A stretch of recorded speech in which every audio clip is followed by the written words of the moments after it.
Okay, we're recording. Welcome, everyone.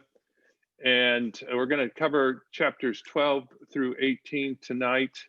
And as we begin chapter 12, and I know that some of you have probably read them, some of you may have not read them and just come in to take what you can get from the discussion tonight, and that's fine. We're not going to read all the words, but we're going to certainly read some of them and talk about some of the images and some of the things that are written in chapter 12 through 18. First thing we notice is that with chapter 12, there's kind of a different character that's presented to this part of the book, different from what has gone on before. What has gone on before is this private vision sort of that John has, this private vision of heaven, and what we're going to have now is these portents and signs that will appear throughout all the earth, and so it takes on this cosmic scope here in chapter 12. There'll be signs in the sky and so forth and so on. And we're also going to encounter some different images than we've encountered in the past.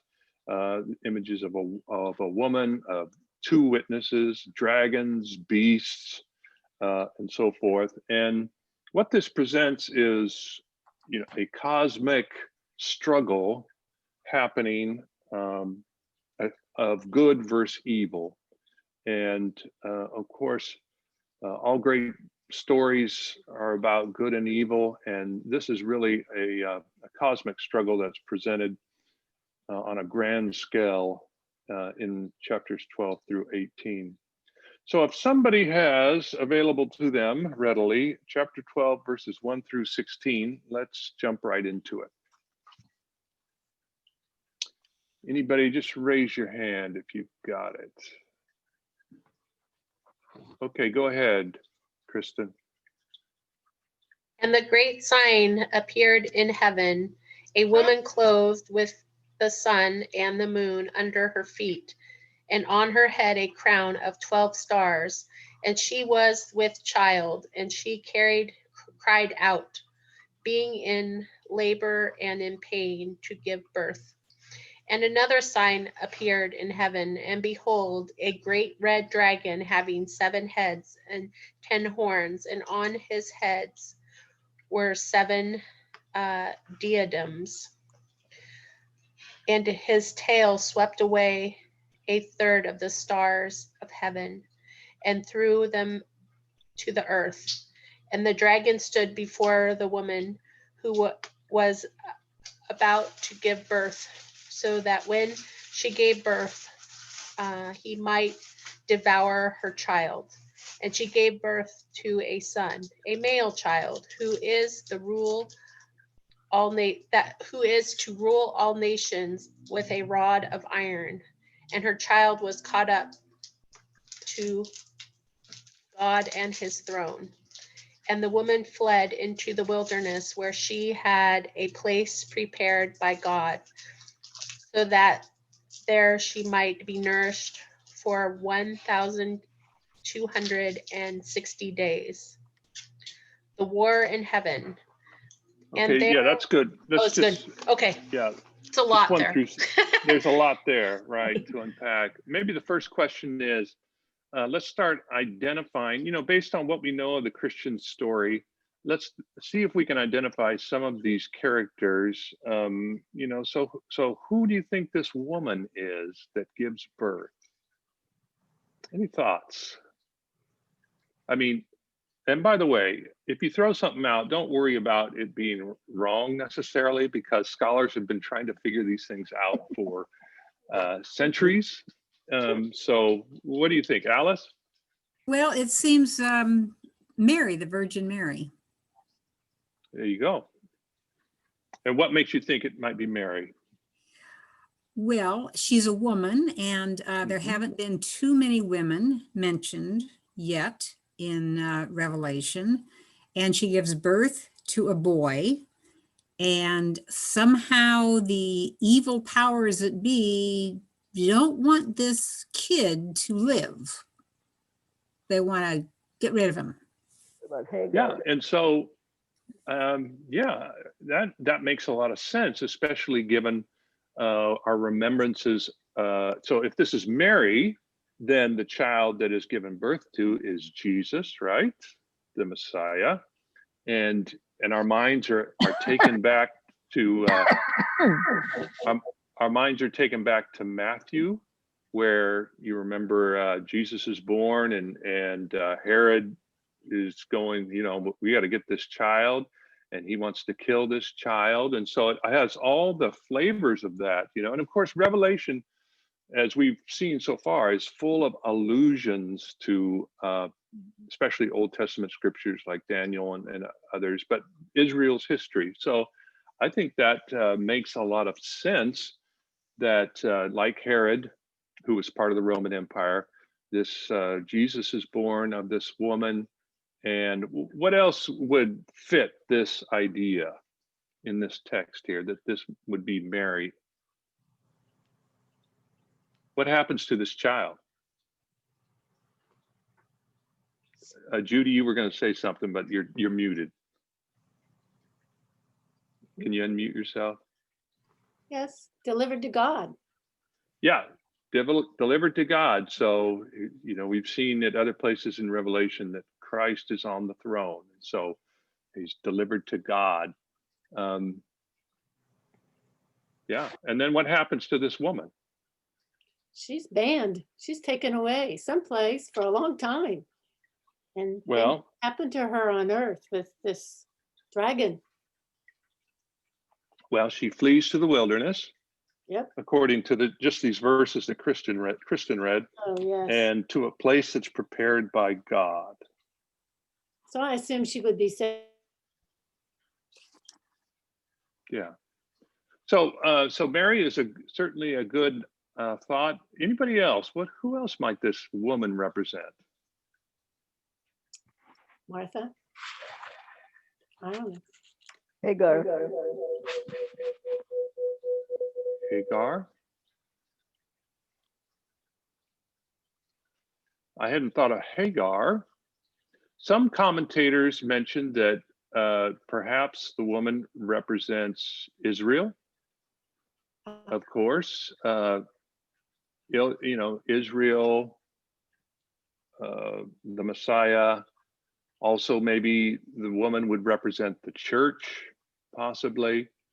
So we have, of course, the image of a wilderness, and in Judeo and Jewish Christian thought, the wilderness is a pretty special place, right? It's the place of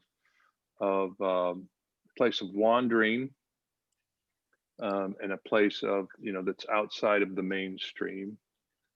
Any other thoughts, Jill?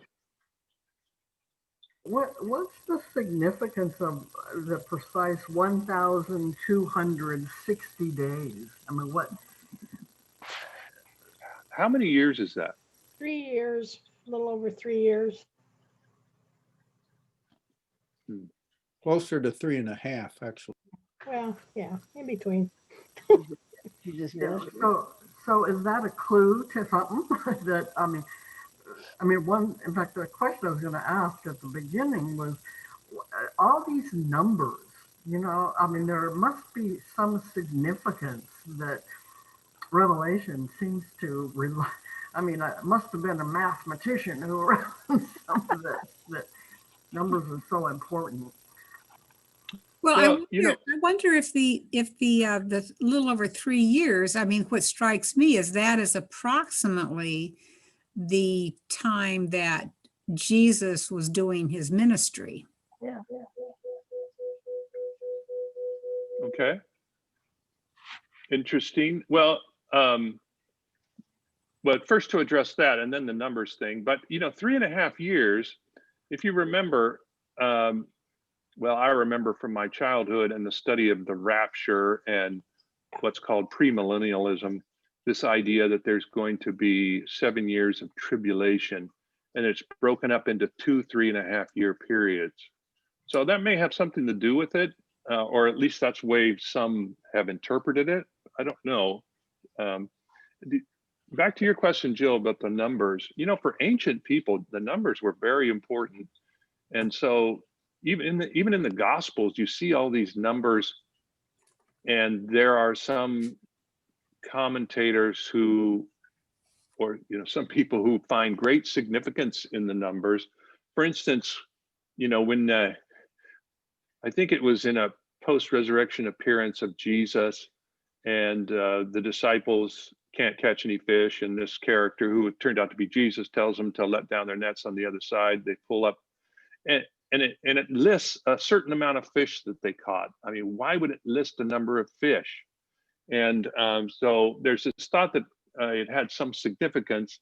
And for the ancient people, numbers did have significance. We'll get to this number 666 that we'll see later. What is the significance of 666? I don't know if anyone knows for sure, other than for the Hebrew people, it was a number that was less than perfect. Maybe I'll just express it that way. I mean, you had the number 7 that was considered perfect, 7 days of creation and so forth. But I don't know. A lot of these numbers, maybe we'll never know what significance they had for these people. Steve? On 666, the thinking that I've seen in commentaries is that it refers to numerical additions having to do with letters and a name. And that was to symbolize Nero. 666 is generally thought to have meant Nero, Emperor Nero. Okay. And so the significance of having 666, of course, before you could participate in the economy, or the 666 would be on your forehead, and so it's in that sense an allegiance to the economy of Nero, or you had to be a worshiper of Nero to participate in the economy, perhaps. But yeah, I mean, that would make a lot of sense that it represented Nero. And so any other thoughts about this woman? Yeah, Kristen? Yeah, I was thinking too, just that since maybe because Mary was a virgin, and if she went into the wilderness for this amount of time, it might kind of be incognito, kind of not know, where, it wouldn't be as obvious that she had a baby maybe outside of marriage, before marriage and all these. I don't know. That's just what I was thinking when I read it. Okay. I don't know what it is at all, but Yeah, I that's see. my thought. Right. Well, regardless, I mean, I think that, Mary, of course, is the woman represents Mary and the church, and that which stands over against this dragon that we read about. Because while Mary is, or the woman is in the wilderness, which maybe symbolizes the church now in the wilderness, the dragon is still on the earth and still doing its thing. And so let's continue, and then we'll find out, look at a little more of these images. So if someone could read chapter 12, verses 7 through 9. Someone have that? I could do it. Go ahead, Cheryl. And war broke out in heaven. Michael and his angels fought against the dragon. The dragon and his angels fought back, but they were defeated, and there was no longer any place for them in heaven. The great dragon was thrown down, the ancient serpent, who is called the devil and Satan, the deceiver of the whole world. He was thrown down to the earth, and his angels were thrown down with him. Okay. Lovely. Well, now this is kind of interesting here, because where is this battle between God and the dragon, who it's pretty clearly, to the text says it represents Satan, the devil. where is this battle happening? In heaven, it says. Yeah, the That's what battle it is says. What's that? That's what it says. War broke Yeah, out so in heaven. Heaven. what do you make of that? Here is this, earlier we saw these beautiful images of heavenly worship around the throne. And now you would understand that there would be this cosmic battle on earth or maybe in the skies or whatever. But here it's the battle between God and Satan in heaven. Yeah, what does that say about good and evil? What do you make of that? We all had a chance to make the right decisions, but some of us don't. Yeah, okay, yeah. I don't know. Alice? I don't know, but I have heard and various thoughts, theological thoughts, that we really are a mixture. We as human beings, we're not all good and we're not all bad. We're a mixture. And so that, I don't know. That's a thought. So, yeah, I mean, good and evil, certainly we can see that in the choices we make, that human beings make.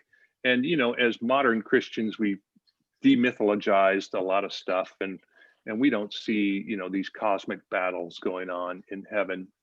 But the images that presented here, they present us with a little bit of a conundrum, and that is that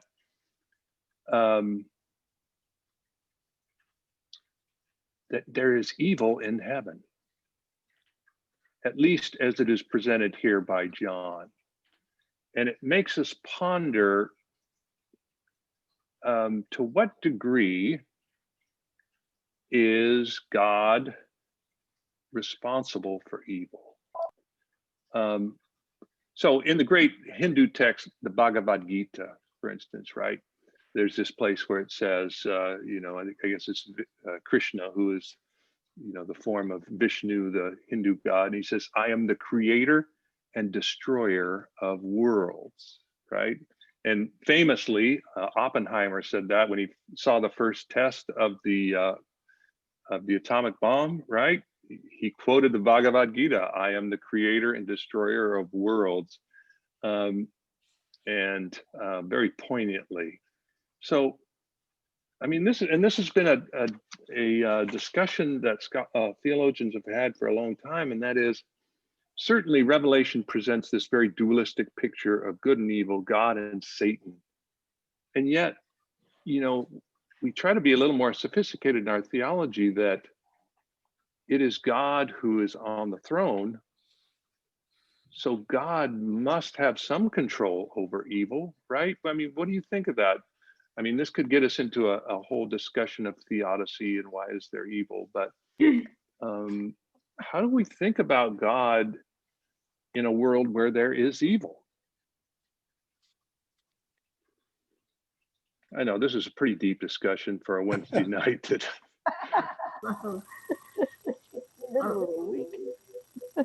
Jill, did you want to say something? Yeah, so I think that it's saying that good eventually wins out, or look at it opposite, that evil eventually is defeated. It's the eternal hope, that is, so it's showing the struggle between good and evil, and that good will prevail in the end. Okay, And, good. Yeah, and I suppose because God is good in the end, God, but God lets the struggle go on, longer than maybe any of us would want to struggle, but ultimately a happy ending. Okay, so what you were saying is that there is not a strict dualism. In other words, God, the devil is not as powerful as God, but rather God and evil, or however we want to personify evil, but rather evil is in God's control. But then it raises that question, well, why doesn't God just squash evil? And you mentioned, well, we have the hope that that will happen. You know, the Bible is pretty ambiguous about all this. You remember the book of Job, there's this scene where the tempter says, yeah, well, Job's just, you know, he just worshiped you because he got it good. And God says, okay, well, go after him, go take care of him. And because I know Job's a good man. And so there's almost this bartering going on. And so we as humans kind of, you know, it's an ambiguous understanding, you know. I don't know. I don't have any answers. I'm just trying to promote discussion and kind of thinking those questions off the top of my head, which are very human questions, right? Why do bad things happen to good people? I think you were next, Steve, and then we'll get to Alice. Well, I think it's a kind of a long-held concept that Satan or the devil was a fallen angel, and this would be an example of that. But we want to have things be simple, don't we? And have it, well, God's good and controls everything good, and whatever's evil emerges in people. But here we have the dragon as initially a inhabitant of heaven, apparently, and being cast out by God. It is an interesting concept that maybe humans were not the originators of even sin. Mm-hmm. Right. And it's a reminder of the struggle of good and evil in our own heads a lot of times, right? Yeah.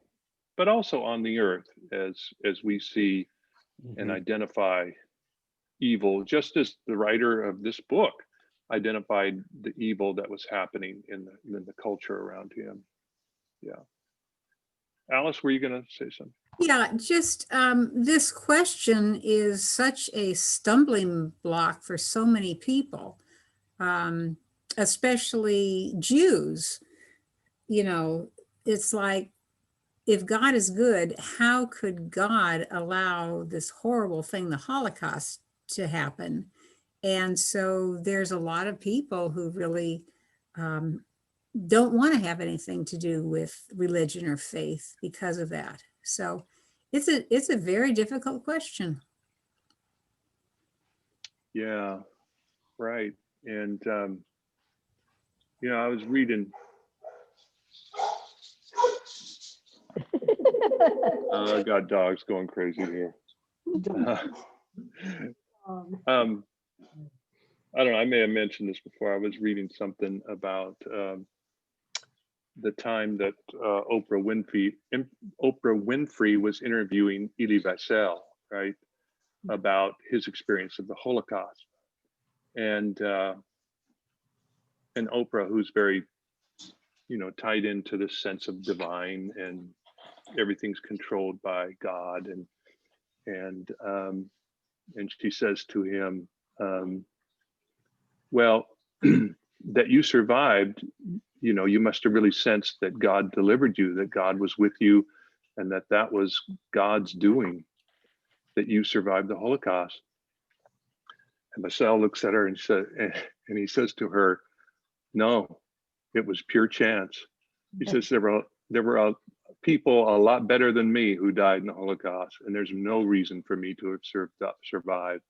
And so I think that's part of, as you mentioned, the Jewish struggle with this notion of a God who would allow the Holocaust, or I mean, you know, we don't even know how to really think about such evil in a realm that we believe God is in control of. So, I just thought that was sort of an interesting Oprah comes with this sort of simplistic idea that, yeah, God's, working all these things out. And Vincel says, no, it just happened, so anyway, any other thoughts? We don't want to spend too much time on evil. Go ahead, Cheryl. Well, it's just what you were just saying just reminds me of, people kind of flippantly say, but for the grace of God go I. That's sort of, say somebody suffering from cancer or something, and you make a remark like that. It could have been me. That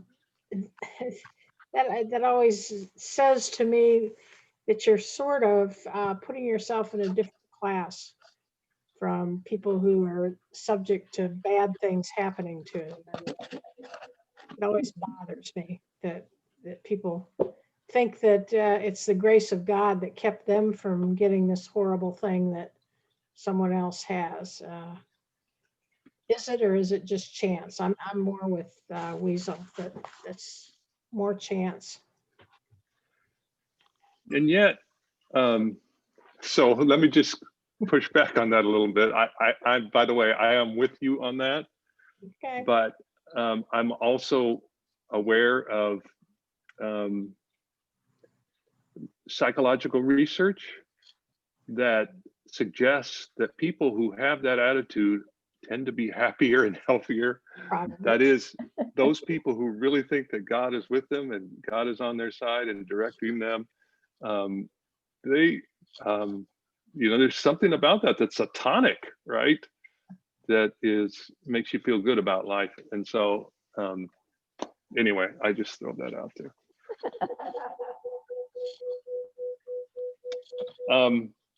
Let's move on to read chapter 13, verses 1 through 4. But we have this, this conflict in heaven, and the dragon is thrown down to earth, and where, now the dragon is going to wreak all kinds of havoc. So does someone have chapter 13, verses 1 through 4? I've got it, Wes. Okay, go ahead, Alice. And the dragon stood on the shore of the sea, and I saw a beast coming out of the sea. He had 10 horns and 7 heads, with 10 crowns on his horns, and on each head a blasphemous name. The beast I saw resembled a leopard, but had feet like those of a bear, and a mouth like that of a lion.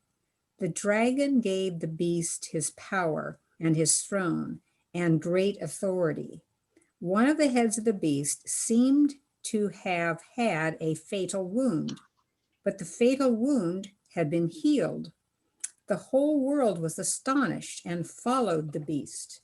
Men worshiped the dragon because he had given authority to the beast, and they also worshiped the beast and asked, "Who is like the beast? Who can make war against him?"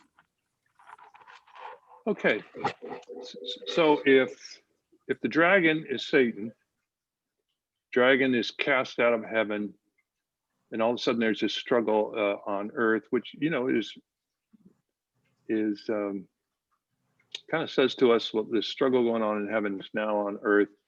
And if the dragon is earth, who do you think the beast is? I mean, if the dragon is the devil, who do you think the beast is? Rome. You want So us to Rome- get political? Yeah. Yeah, we may get political. Rome is the beast. So the Roman Empire, I think, what John is saying here is that the Roman Empire has been taken over by a demonic force. Now, someone look up, if you have your Bible, someone look up Romans chapter 13, verses 1 through 6. You have a Bible handy. Let's read that.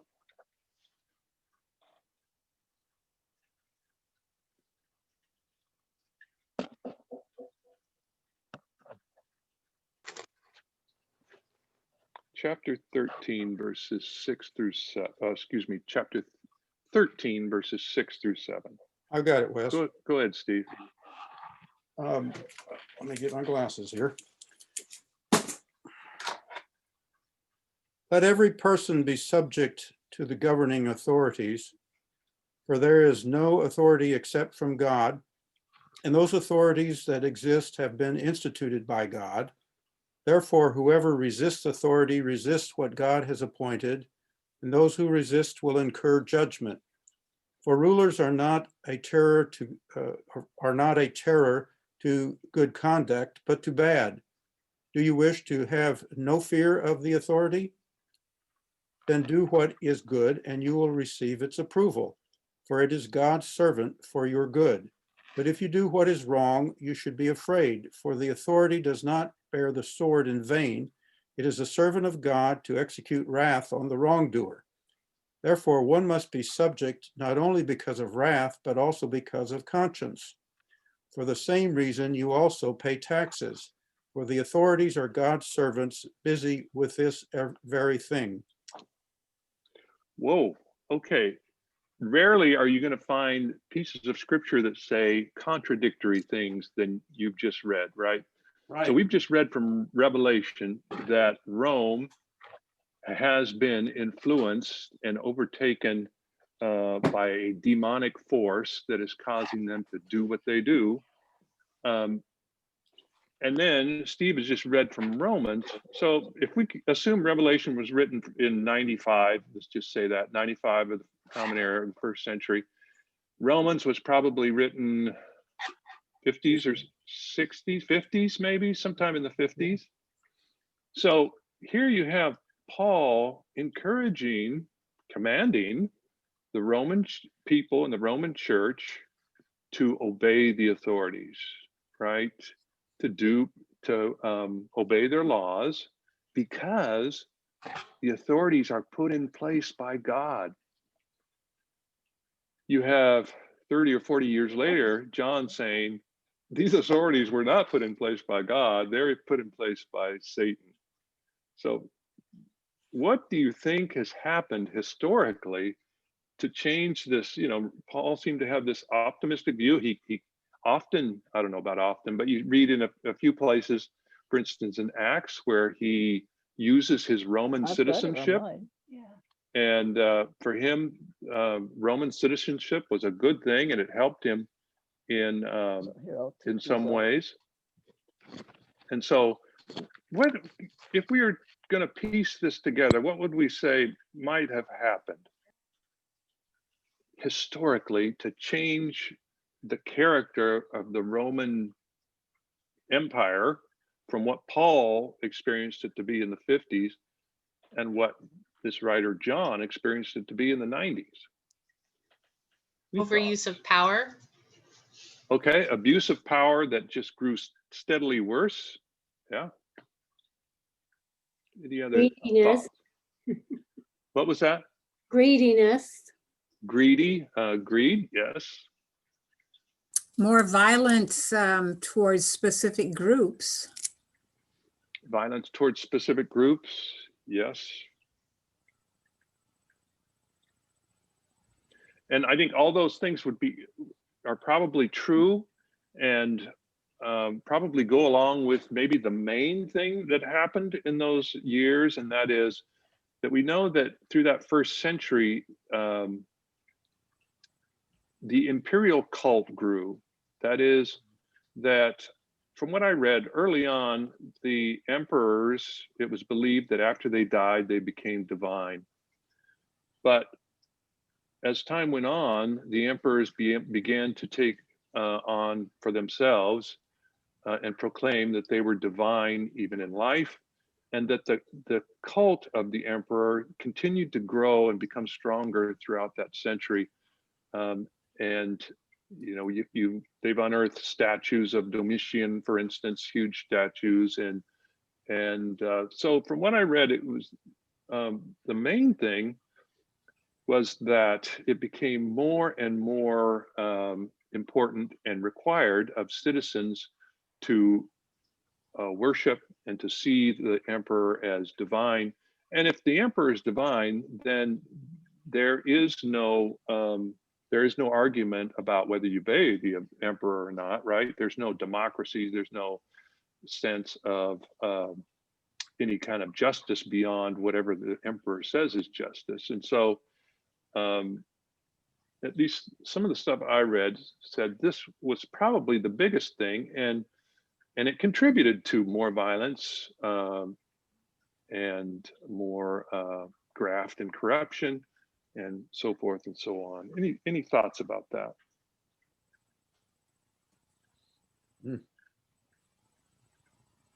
And it does then challenge us to think about our own relationship to government, right? I mean, so because we have two extremes in the Bible. We have one that's very much resists evil, because that's what the government is.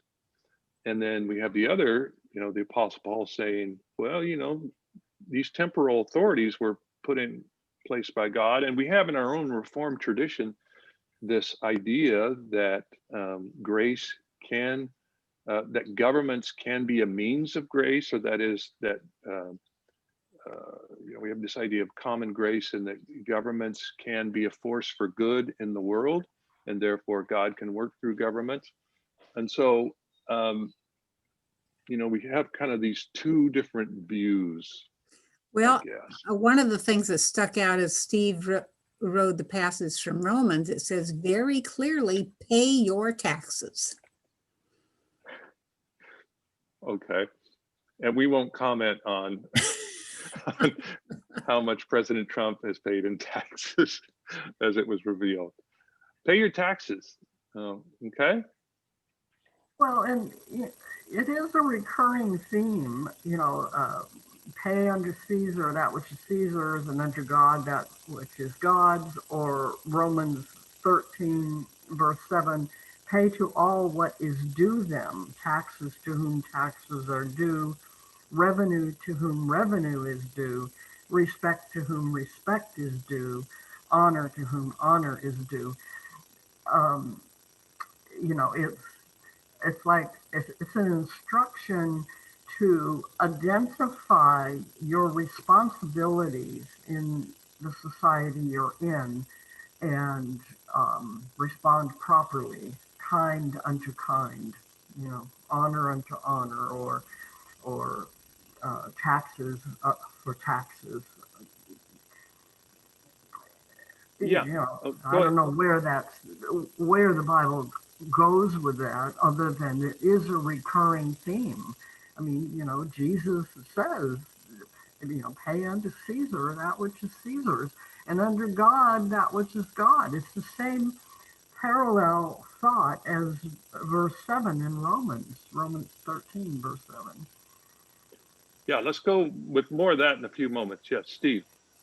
This passage that you asked me to read in chapter 13 follows chapter 12, where Paul is instructing the Romans how to be a good Christian or follower of Jesus, and also how to just be a good citizen and a good Christian.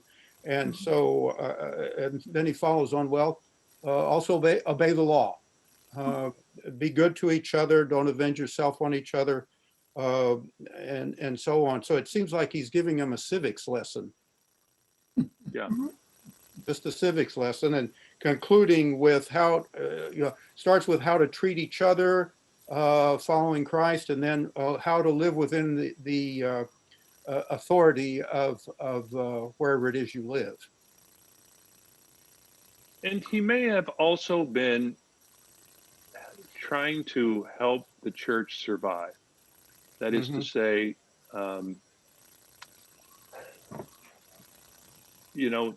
there were outbreaks of persecution, and many Romans did think the church was weird, that they practiced this sort of cannibalism because they ate Jesus's body and drank his blood and all this kind of thing.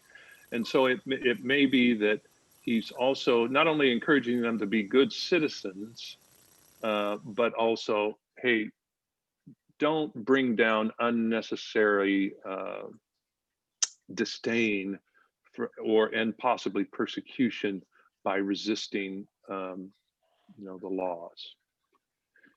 But but it brings up the question for us, though, is that, okay, we can, to a certain extent, of course, the church can say, yeah, we want to be good citizens. And I think generally Presbyterians have tried to be very involved in government and been a transformative agent for change in government. And we've had these avenues of redress for governments when we think they've gone off the rails. But the question becomes, how do we hear Paul's words when the government becomes patently evil? So, and if we look historically, of course, what we usually look to is what was the theology of the 1930s in Germany, because very clearly these fascist governments were turning very evil. And what was the response of theologians to that, and what did it mean to obey the laws of the land then? And so I guess, just speaking personally, and you can share if you want, this idea of obeying the laws goes a certain distance, and then you've got to say, Christ is king, and those are laws I cannot obey and I cannot abide, right? And maybe then that takes us into a revelation sort of relationship with the government that is demonic in a sense. Any other thoughts about that?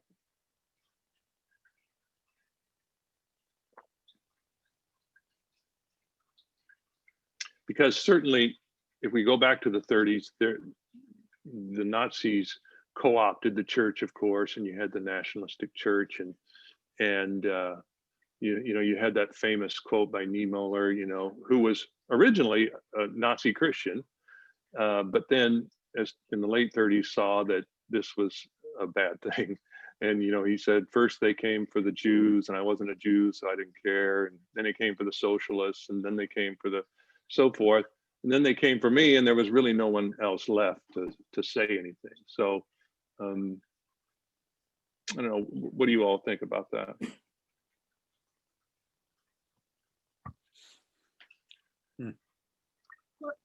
Well, I think what this country is going through right now with, some are calling it like the third Reconstruction.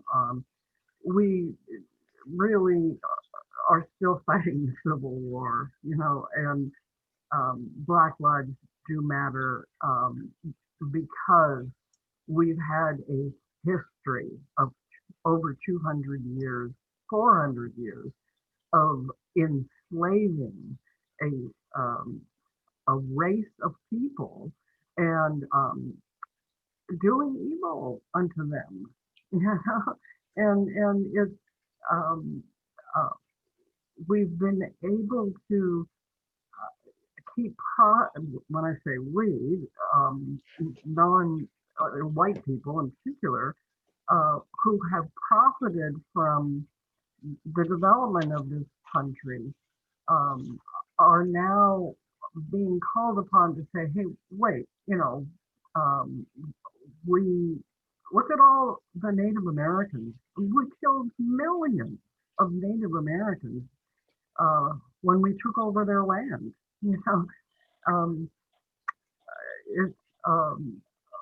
We have our sins to atone for.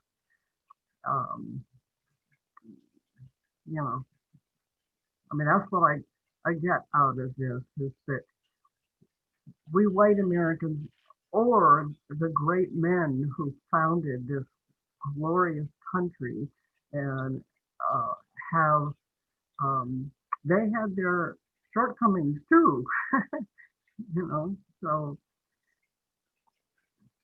Yeah.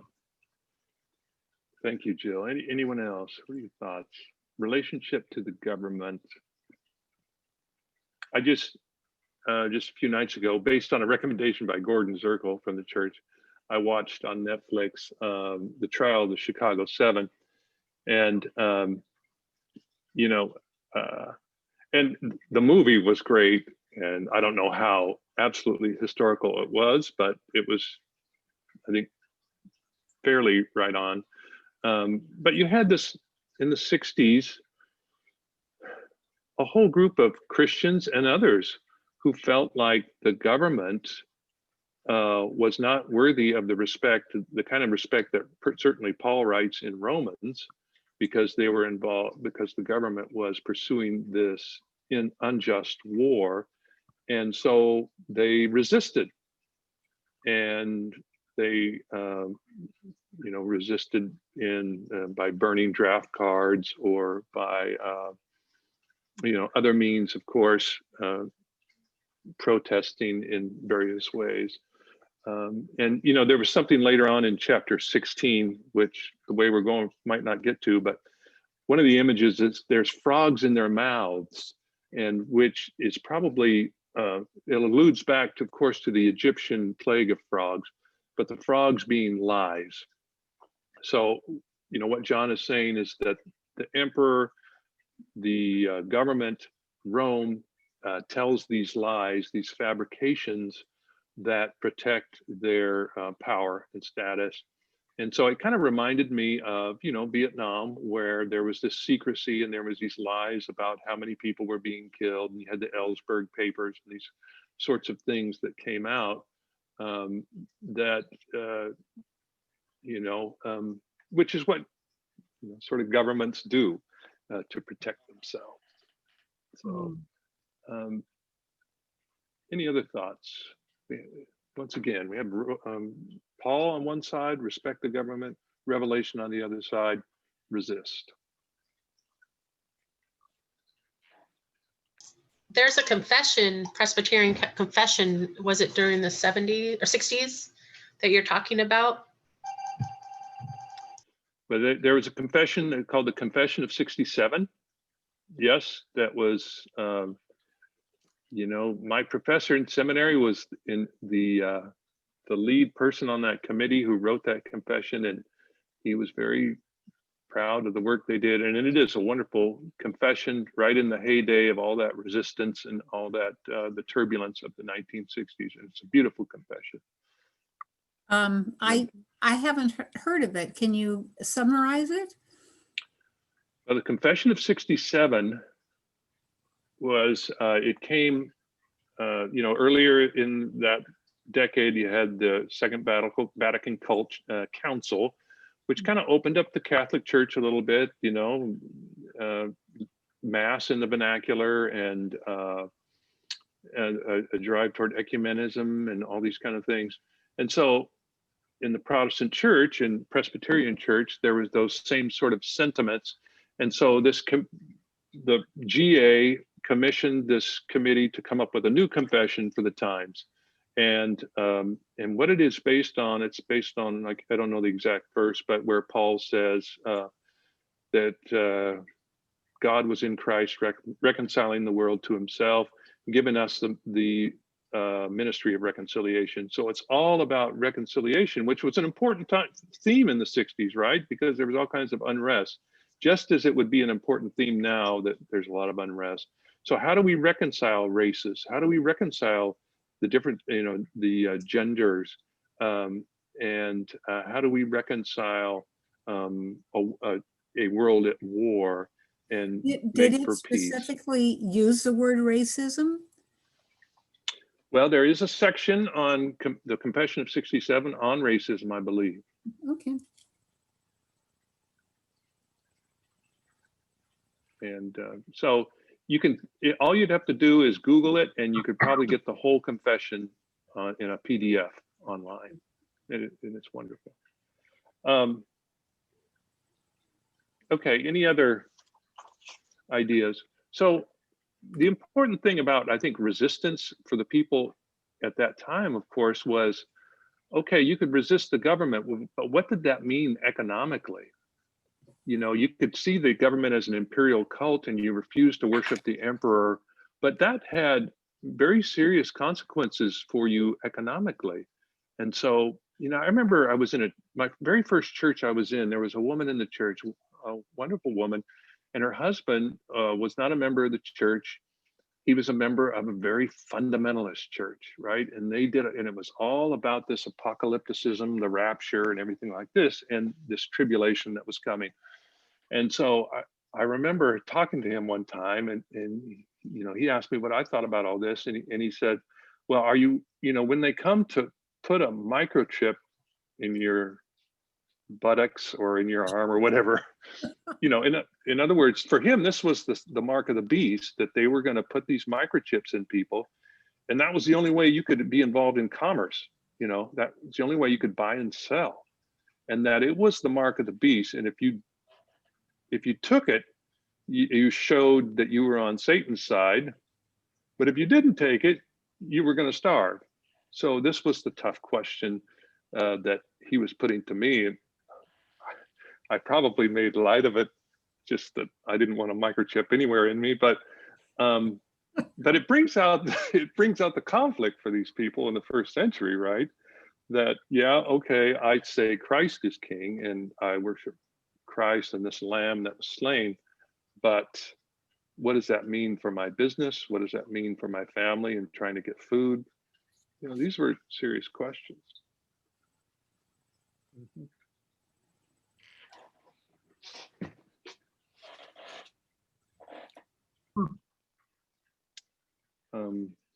There's still serious questions for lots of people. Yeah. I would say the majority of us that are here tonight are not part of that group, but those of us that have worked with the public know that they're all around us, and we see it every day. Even though we're at home, if you go out or you watch television, you still are going to see it. It's a tragic thing. Yeah. You at some point people say, well, you can help one person at a time. There's so many needs. Yeah. And then you question yourself, have I actually helped this person, or have I just given in to something that's more evil? It's a hard thing to cope with. Yeah, I mean, you know, it just seems to be a lot of despair out there right now, you know, and I think it manifests itself in sort of, number one, homelessness, and it manifests itself in violence and sort of people kind of, it manifests itself certainly in drug use and the opioid epidemic, manifests itself in these killings that, you know, police shoot people because they've got guns in their hands, that they don't seem to be wanting to shoot anybody, but you know, they kind of seem to want to get shot. So you know, and suicide, and just a lot of despair out there. It's very, And the fact you don't know who to trust. You don't know if the statistics you're being given about whether it's a disease or whether it's about the voting, or who do you trust? How do you justify this world and the things that people are saying to us? Because I'll have a friend that says, well, I don't believe that, Judy. Or where did you get that? And so it's just it's a maybe that's why we're reading this, because it's such, and it's, for me, I just see so much unrest and lack of trust and disengagement, and so many splits for reasons that we don't even know that are true on one side or the other.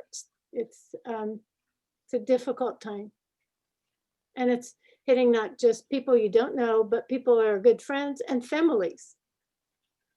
So you can live in California, have family in the Midwest, and you already have a split. Sorry. well, yeah, and just going back to this image of frog, you know, John accuses the beast of frogs in their mouths.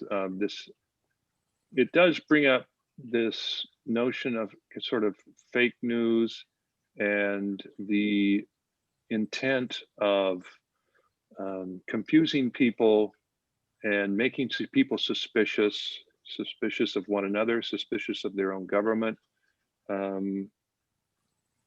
and distrustful of each other, which seems to sort of be one of the intents of this current administration, is making people more distrustful of one another.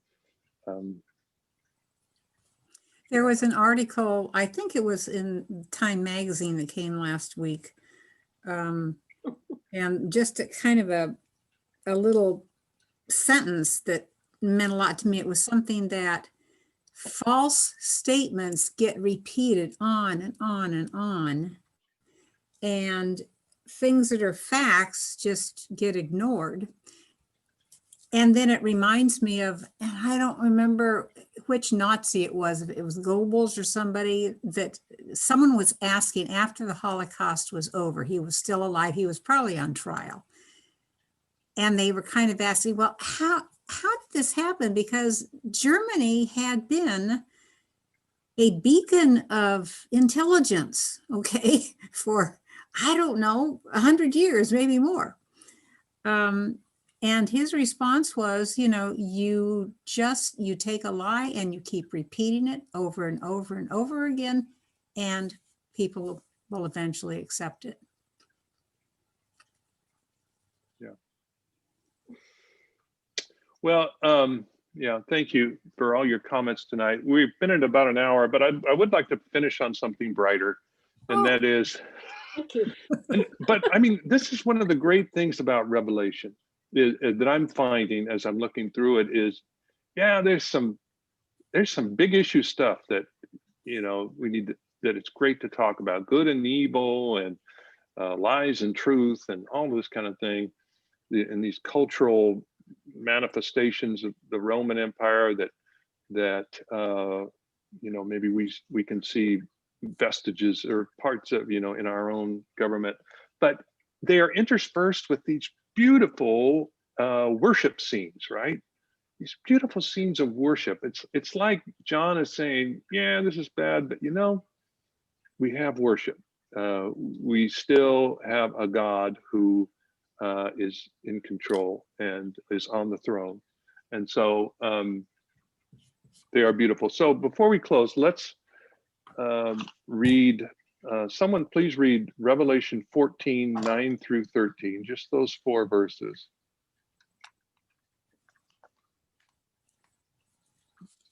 Revelation 14, 9 through 13. Oh, okay, so I'll read it. But, Go ahead, Joe. Then another angel, a third, followed them, crying with a loud voice, "Those who worship the beast and its image and receive a mark on their foreheads or on their hands, they will also drink the wine of God's wrath." I am reading the right thing, right? Yeah, keep going. Yeah, poured unmixed into the cup of his anger, and they will be tormented with fire and sulfur in the presence of the holy angels and in the presence of the Lamb. It doesn't get good yet, obviously. Go ahead, but keep reading. And the smoke of their torment goes up forever and ever. There is no rest day or night for those who worship the beast and its image, and for anyone who receives the mark of its name. Here is a call for the endurance of the saints, those who keep the commandments of God and hold fast to the faith of Jesus. And I heard a voice from the heaven saying, "Write this, blessed are the dead who from now on die in the Lord." Yes, says the Spirit, they will rest from their labors, for their deeds follow them. So, as a minister who's done many committal services and who will do another one this Sunday, I'm very familiar with this verse because it is part of the committal service. We say ashes to ashes, dust to dust. We commit our brother or our sister to the ground. And then we end that committal service with these words, "Blessed are the dead who die in the Lord, for they rest from their labors and their works follow them." And so this, in the context of Revelation, of course, in the context of that time, it's probably talking about martyrdom. And yet, obviously, we use it now to convey some truth that we believe in, and that is, and so what does it mean that our deed, I've always kind of pondered that. What does it mean that our deeds follow us? That, what we do on this earth for goodness, for justice, in behalf of peace, reconciliation. What does it mean that those deeds follow us even when we die? Any thoughts on that? Yeah, Steve? My thoughts are that it's not so much following us, but linger after us, that the deeds that we do, we hope they're good deeds, have a lasting effect, and that they help us be remembered, and be remembered in a positive way, so that we have actually done something that would please God. Well, and that others may follow in our footsteps, especially, younger members, sons or daughters or nieces or nephews that have felt, the goodness of that person. They want to emulate that person.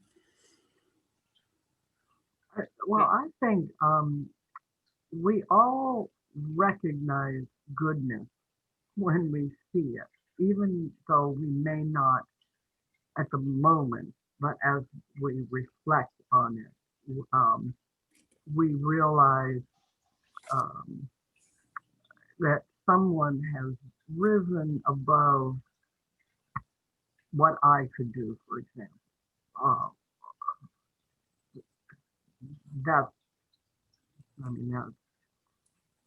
That's how I see that. Yeah. So, no, I agree with all that.